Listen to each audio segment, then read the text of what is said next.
"Get out! You dirty old woman!" Along the narrow path leading to the tall, black iron gate of the Williams estate, an elderly woman walked slowly, her worn slippers flapping weakly beneath her feet. Her hair, grey and rough, told the story of many nights spent in cold loneliness. Her wrapper was faded, and her blouse hung loosely over her frail shoulders. Her name was Mamarifima, but years had stolen even that from her. People in the nearby settlement barely remembered who she used to be. To some, she was just an old beggar who wandered from one street to another, speaking to herself. To others, she was a ghost of a woman who once had meaning, but lost everything when life turned its back. Each step toward that gate was heavy. She had walked for 2 days without food, guided by something she couldn't explain. Something that whispered to her heart that the answers she sought were behind that mansion's walls. The gate stood tall and proud, the kind only wealth could build. The air smelled of trimmed grass and polished cars. A name was carved into the gate, Williams Manor. Her heart trembled. The name sounded familiar. It brought an ache she couldn't name. Somewhere in the fog of her memory, it rang like an old song she once knew but had forgotten the lyrics to. She clutched the old pendant hanging around her neck, the only thing she had managed to keep all her life. A tiny silver cross, dull and cracked, but dearer to her than life itself. Inside the compound, servants moved about quietly, trimming flowers and washing the fleet of cars that gleamed like mirrors. The mansion itself towered with pride, a monument of success and arrogance. At the center of it all was Mr. Walt Williams, the man everyone called the Lion of the City. His voice ruled boardrooms, his name opened doors, and his money controlled men. He had risen from nothing to wealth that commanded fear and admiration alike. But behind that pride was a heart sealed by bitterness, a heart that had forgotten softness. He stood on the balcony of his mansion that morning, his eyes scanning the driveway where workers were setting up for a corporate event. He liked things organized, controlled, and perfect. Anything less than perfection irritated him. But as his eyes caught sight of movement by the gate, his brow tightened.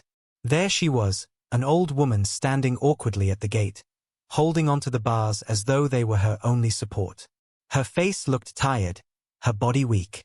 Her lips moved, but the guards laughed at her, waving her away. Something about her appearance annoyed him instantly. He didn't like disorder near his home. He hated scenes. He despised anything that reminded him of poverty, because poverty was a ghost he had fought all his life to bury. He stepped down from the balcony, anger trailing behind his every movement. Outside, the woman had started calling softly to the guards. Her voice was cracked from thirst and age. She begged for a little water, or perhaps a word with the owner of the house. But her appearance betrayed her. To them, she was nothing but a mad beggar. The gate opened slightly as one of the guards pushed her back, telling her to leave. But she held on to the bars, whispering something about seeing her son. Her words made them laugh harder. She said she had a son inside the mansion. Her voice trembled, but there was truth in it, a truth that no one believed. The guards shouted at her again, but she refused to move. Then came the echo of firm footsteps, footsteps that silenced even the proudest men. Mr. Walt Williams appeared at the gate, wearing a neatly pressed suit and a frown that could cut through steel. His presence commanded silence. Everyone stepped aside. The old woman turned slowly. Her eyes met his. For a brief second, her heart stilled. She didn't know why, but something deep inside her screamed familiarity. She had seen that face before, not in this man's grown frame, but in the innocent eyes of a baby she once held years ago. Tears welled up in her eyes. Her lips trembled. She whispered a name that only her heart remembered. But to him, she was just another nuisance at his gate. The moment stretched in silence before he snapped. His voice thundered across the air as he asked who had allowed her near his property. He called her names no human heart deserved to hear. Her frail body shivered, but she did not move away. He stepped closer, his pride burning. To him, she was a stain on his image, a ragged woman embarrassing him before his workers. He demanded she leave immediately, but her lips moved again, forming words too soft for anyone else to hear. That was when his hand flew. The slap cracked through the air like a whip. It landed on her left cheek with the force of years of pride and anger. Her body stumbled back, her wrapper nearly loosening, her hands trembling as she tried to steady herself. Tears gathered at the corner of her eyes, but she did not cry out. She only looked at him, looked deeply, as though she was searching for something hidden behind his anger. The guards watched in stunned silence. For a moment, time froze. The wind carried the sound away, and in its place, silence fell like a curse. Mr. Walt turned away, brushing the dust from his hand as if it disgusted him. He ordered the guards to throw her out. But she did not move. Her eyes were fixed on him, tears flowing down her wrinkled face. Her heart broke, but not because of the slap. It broke because the son she had carried through the storms of life, the child she had prayed for night after night, was the same man now standing before her, cursing her existence. He was her blood, her only son, her lost child, whom she had been told died many years ago. As the guards dragged her away, her pendant slipped from her neck, falling to the ground right beside his shoes. He did not notice it. Not then. He simply walked back inside, irritated, washing his hands as though cleansing himself of her touch. But the pendant lay there, catching a glint of light as if heaven refused to let it go unnoticed. Later that evening, one of the cleaners found it. Out of curiosity, he took it to the housekeeper, who then placed it on a table in the study, assuming it belonged to one of the visitors. When Walt saw it, something stirred in him. The pendant was old, yet familiar. He could not explain why it felt heavy in his hand. He turned it over and saw a faint engraving on the back, 3 tiny letters, W-I-W. He froze. His childhood memories flickered faintly, faces he had long buried, a hut somewhere far away, and a soft voice calling his name at night when thunder frightened him. But he shook it off. He told himself it was nothing. He dropped the pendant and left the room. Outside the mansion, the old woman sat under a tree, weak and broken. The guards had thrown her out, but she could not leave. Her heart refused to move from that gate. She wanted to see her son once more, to tell him everything before her time ended. Night fell quietly, and cold air brushed through the trees. Her stomach rumbled, her body shivered, but she stayed. She stared at the light from his windows and whispered silent prayers into the darkness. She prayed for him, for forgiveness, and for strength to endure the pain of being so close to her child yet unknown. She closed her eyes, and memories returned. Years ago, she had given birth to a beautiful baby boy. His name was Walter Feeney Williams, a name she chose because it meant nothing is impossible with God. His father had died before he was born, leaving her to raise him alone. She worked as a maid in a wealthy household just to feed him. But tragedy struck one night when the mansion where she worked caught fire. In the chaos, she lost her baby. The owner of the house told her the child had died in the flames. She fainted from grief, and when she awoke in the hospital, she was told the same story again. But her heart never believed it. She searched for years, asking questions, wandering from one city to another, but no one gave her answers. Now, after so many decades, she stood at the gate of her son's mansion, unrecognized, unwanted, and beaten. Her tears fell to the earth like rain. She whispered to the stars, asking why life had played such a cruel trick on her. Inside, Mr. Walt sat in his lavish dining hall, surrounded by people, laughter, and the scent of expensive wine. Yet he felt strangely restless. He could not shake off the image of the old woman's face. It lingered in his mind like an unhealed wound. He remembered her eyes, how they had looked at him, not with fear, but with something else. Something deeper. Something almost familiar. He poured himself another glass of wine, trying to drown the unease. But no amount of luxury could silence the whisper of his conscience. That night, as the lights went out one by one, the mansion fell into silence. The world outside grew darker, colder. The stars watched over the old woman still lying by the gate. Her breaths became shallow, her body weaker. Sleep refused to come that night for Mr. Walt Williams. His mansion, usually filled with quiet satisfaction, carried an unease he could not name. He lay on his bed, staring at the ceiling, his mind replaying the image of that frail old woman at his gate. Her trembling lips, her eyes full of something he didn't understand. It all haunted him. He tried to forget, but her face followed him into every corner of his thoughts. He rose before dawn, unable to rest. The silence of his room seemed heavy, filled with guilt he could not justify. He walked to the study where the pendant lay, the old cross with its cracked silver surface and faint engraving, WIW. He had ignored it the night before, yet something drew him back to it now. He picked it up. The metal was cold, but it carried warmth somewhere deep within, like a heartbeat frozen in time. His fingers traced the letters again. He remembered his childhood only in fragments, shadows of a woman's touch, the faint sound of a lullaby, the taste of porridge cooked over fire.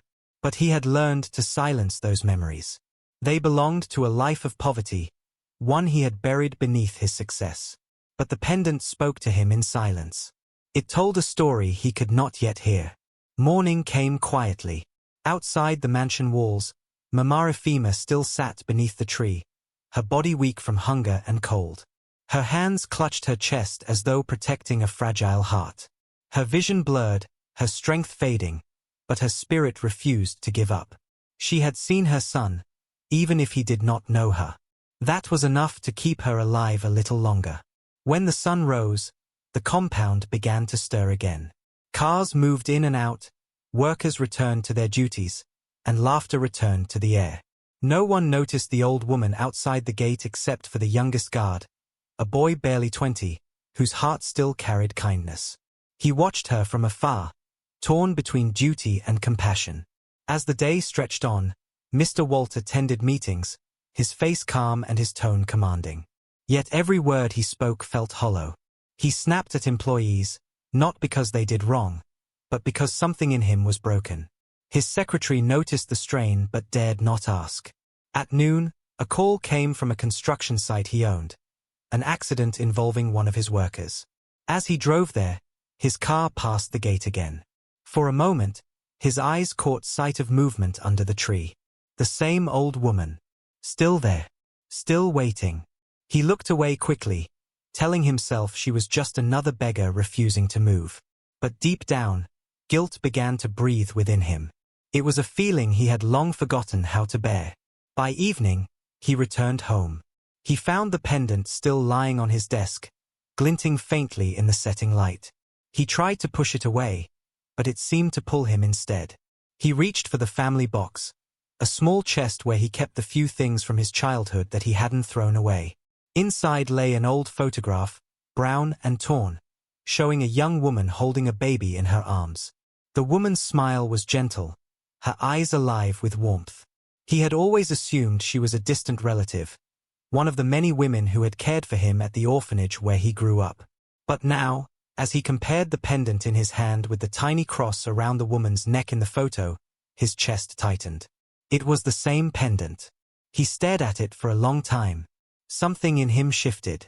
A shadow of truth began to rise from the dust of memory. He remembered the orphanage. He remembered asking once where he had come from, and how the caretaker had avoided his question, telling him some things were better left unknown. He had been told his mother died in childbirth. But if that was true, why did this pendant, engraved with his initials, exist? His heart raced. He grabbed his car keys and left the mansion, ignoring the calls of his guards. His instinct led him back to the gate, to the spot beneath the tree. The night air was cool and still. The compound lights shone dimly beyond the wall. The guards, half asleep, barely noticed as he walked past. His shoes brushed against the dry leaves. And there she was.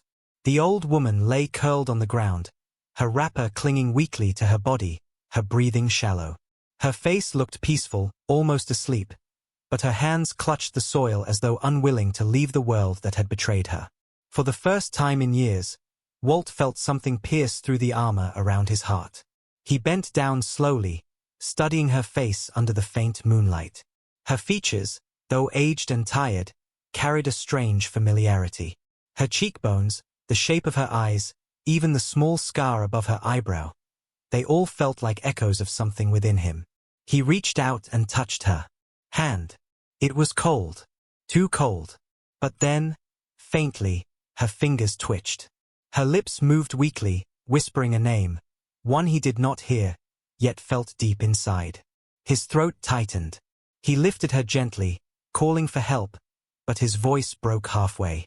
The guards rushed out, startled, and he ordered them to bring her inside immediately. For the first time in his life, the mansion opened its doors not to a guest of wealth, but to a stranger of dust and pain.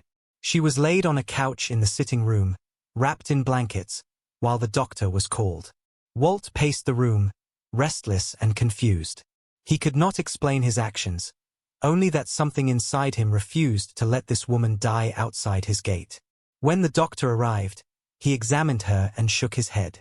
Her body was frail, her blood pressure dangerously low, her organs weak from years of suffering.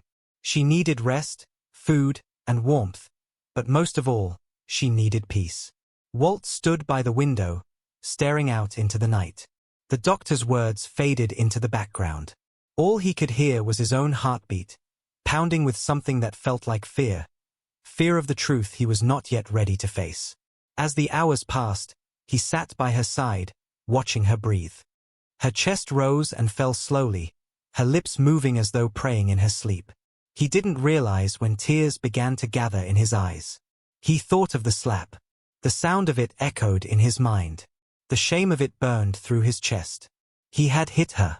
He had raised his hand against a woman who could barely stand.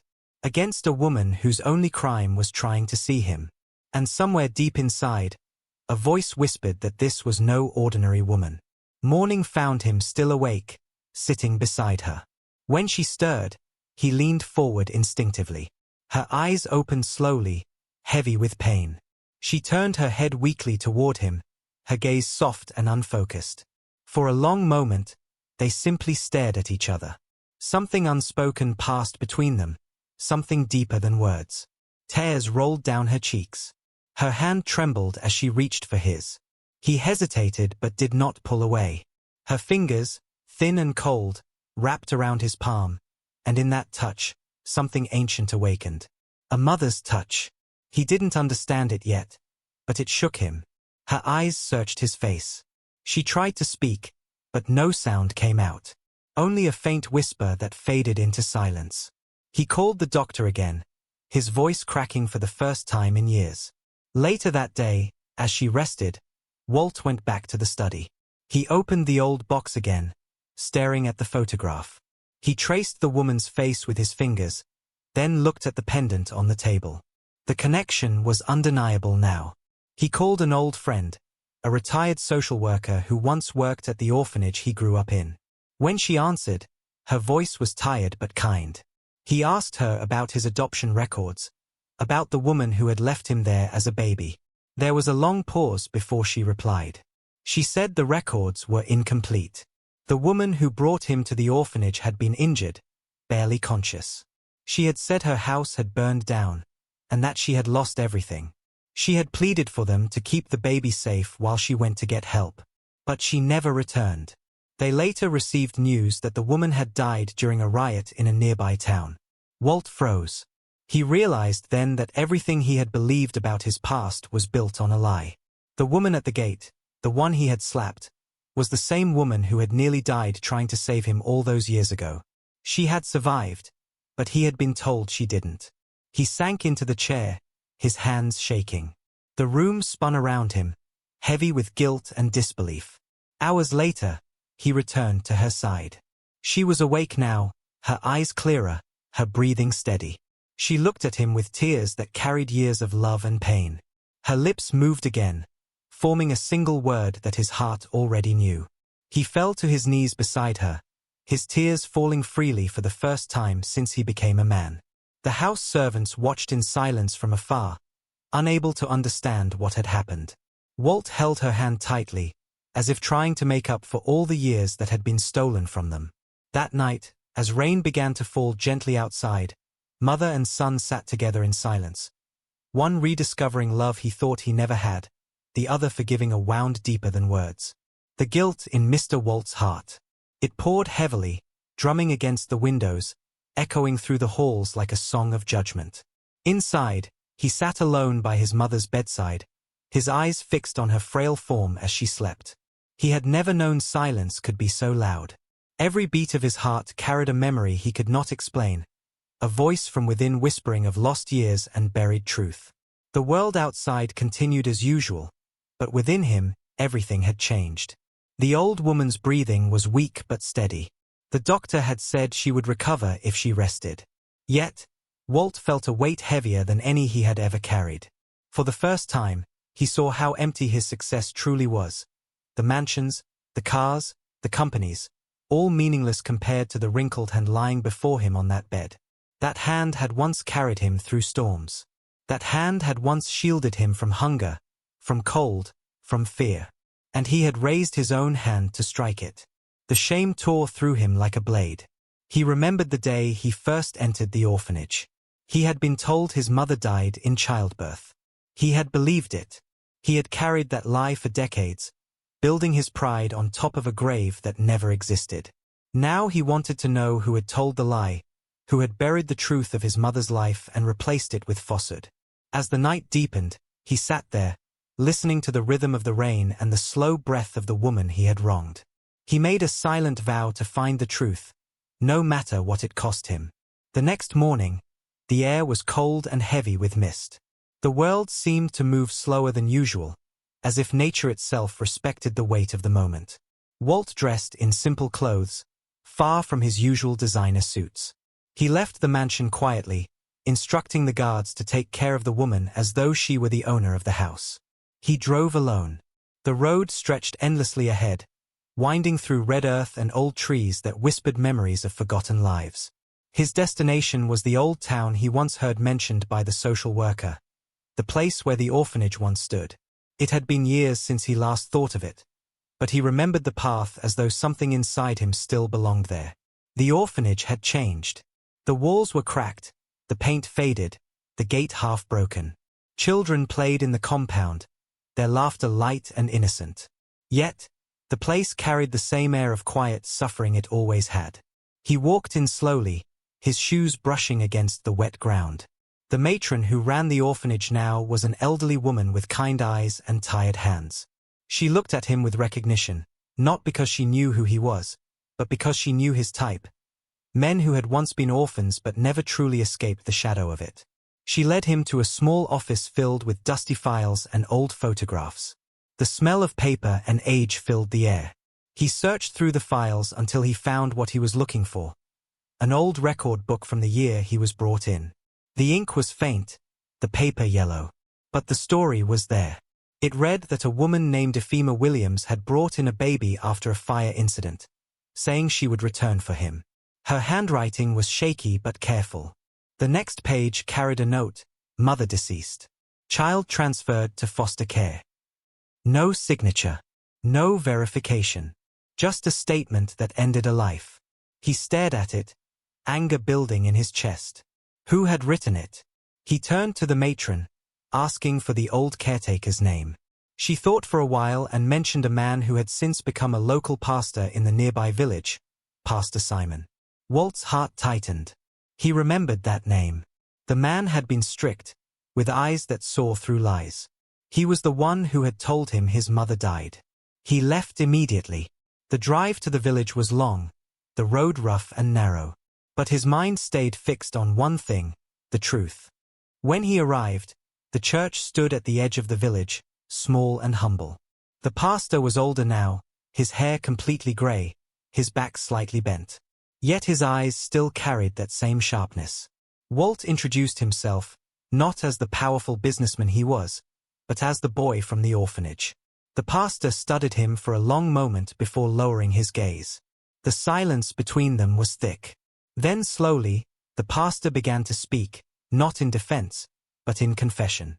He told of a day many years ago when a man had come to the orphanage, claiming to represent a wealthy family who wanted to adopt a child. The man had handed him money, enough to keep the orphanage running for months. In return, he was to erase one record and write another. The record he erased was Ephema's. The child was handed over to the man that same night, with no paperwork, no witness. The man never returned. When rumors spread that the woman who had left the child had died, the pastor sealed the lie with silence. Walt listened, his hands trembling. The truth hit him like thunder. He asked who the man was, and after a moment, the pastor mentioned a name that froze his blood: Chief Benjamin Okora, the man who had raised him as a foster child before sending him away to boarding school. The man he had once called father. The man who had built his empire beside him, then died leaving everything to him. The man who had stolen him from his mother. His chest ached with betrayal. The ground beneath him seemed to spin. He left the church without another word, his mind burning. As he drove back to the city, the past played before his eyes. Every lesson, every meal, every word Chief Okora had spoken to him. The man had treated him well, yet always with distance. He had never allowed him to ask about his origin. Now he knew why. By the time he reached the mansion, his hands were shaking.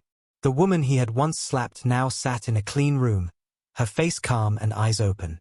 When he entered, she looked up, and their gazes met again. The gaze of truth and guilt intertwined.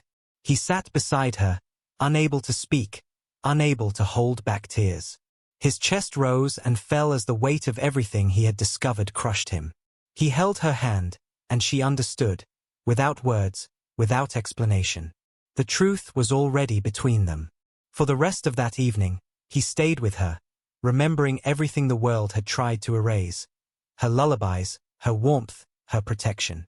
He realized that the greatest crime ever committed against him was not being born poor. It was being separated from the one person who loved him beyond reason. That night, he walked into his study again, where the pendant lay on the table. He picked it up and kissed it softly, tears falling onto its surface. He looked at his reflection in the glass. The powerful man the world knew, now stripped of every lie.